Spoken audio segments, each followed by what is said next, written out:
Hello everyone, this is Defense Politics Asia, and this is the Frontline Changes Report for the Ukraine War or the Special Military Operation in Ukraine. So we are going to start off with some frontline changes over in the New York front at Toretsk. So this is Toretsk city, and the Russian forces have been geolocated at the very end of this high-rise zone, signifying that the Russians have actually captured the rest of the high-rise zone in the center of Toretsk, which is pretty significant, which will allow them to create a fortress to work from. And then they are also geolocated inside the southern part of the industrial plant, which means that they have made some advance as well. And with the previous advance over in the between the two hills, this could potentially become a pincer, and definitely the Ukrainians are now in some kind of a terrible salient, hour-shaped salient around here in the center of Toretsk.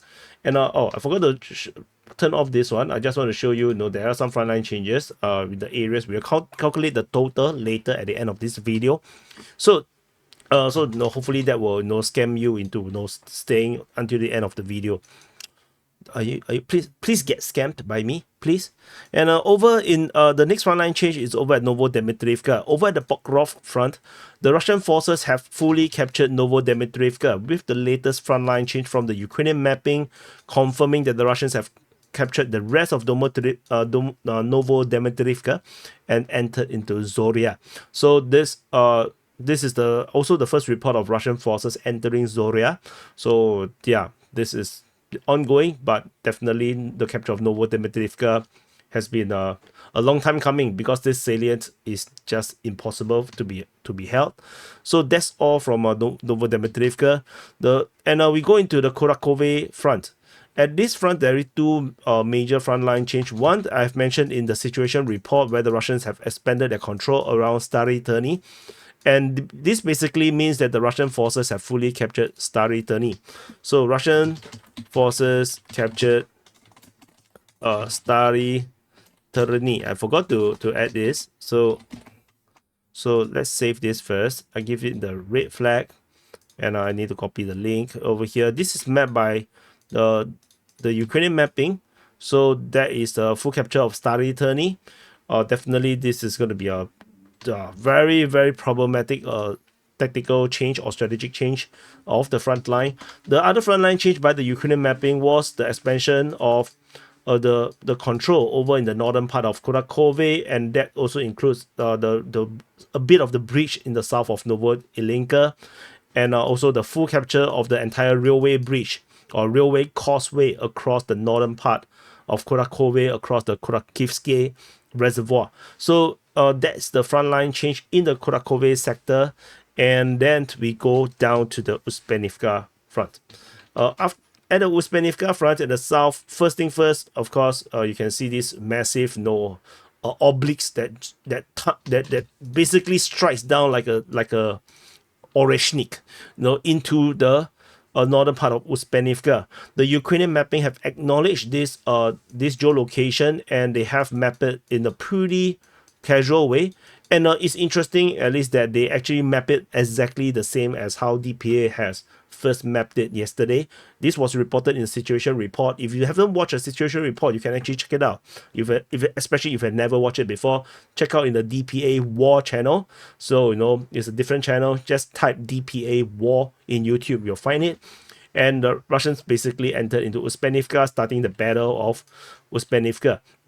And this is a pretty shocking change, which means that the Ukrainian forces over at Romanivka is now in deep trouble.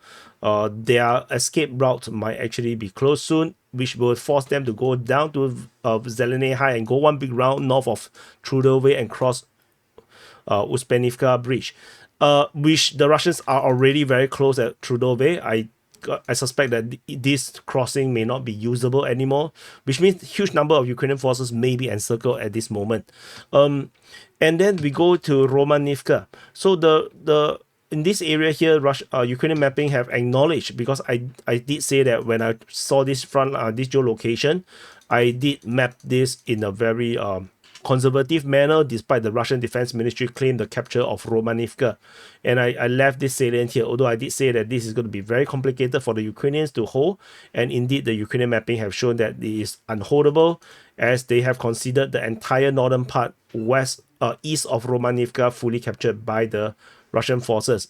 Everything north in the northern bank of the Sukyali River is now under Russian control, and the Russians have now confirmed to have fully captured Illinka.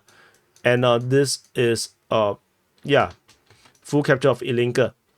Very sad for the Ukrainians, but they are getting really good at this. You have to give it to them. It's like, who can concede no towns and settlements as fast as the Ukrainians? Assad government. The Syrians are even better than the Ukrainians. I think the Ukrainians still have to improve. Still need to learn more from the Syrians. The Syrians are way better at losing cities and villages than the Ukrainians. So anyway, these are the frontline changes. Mainly you can see is mainly just over in the Toretsk region, in the south of Pokrovsk, and then mainly in the Kurakhove and Uspenivka region. Very, very minimal. Yeah, so so anyway, so we're gonna turn let's count the total area. The biggest frontline change is at Uspenivka front with 3.91 square kilometers. As definitely we can see that this is below 10. Definitely a lot lesser reporting being shown or being revealed. All these changes are very minimal. So 0.78 plus 1.86 plus 1.74 plus 3.91. So 8.299 square kilometers is captured by the Russian forces. This is this huge drop from the yesterday's reporting, but I suspect that because a lot of the information was still held back by the various sources. So anyway, that's it. Thank you for watching. Do press the like button, subscribe, and I'll see you guys in the next update.